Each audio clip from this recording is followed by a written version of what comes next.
zuciya ta san ɗaya, ɗaya da ƙirƙiro ɗaya, abu da ba za mu canza ba.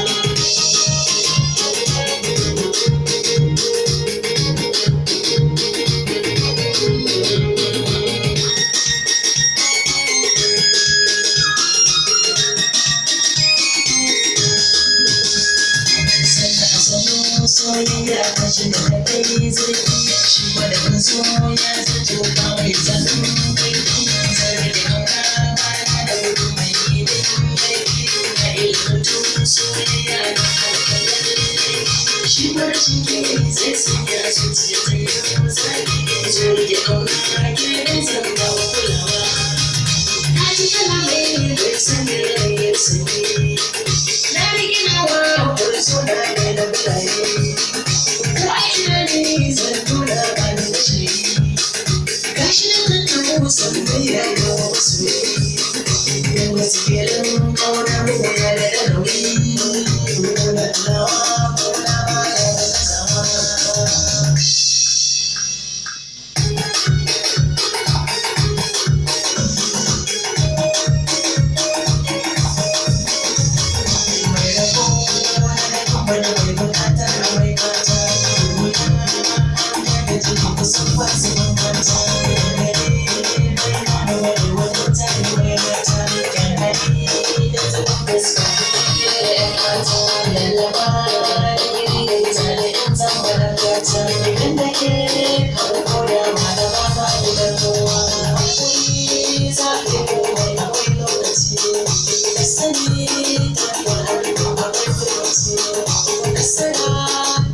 Zuciya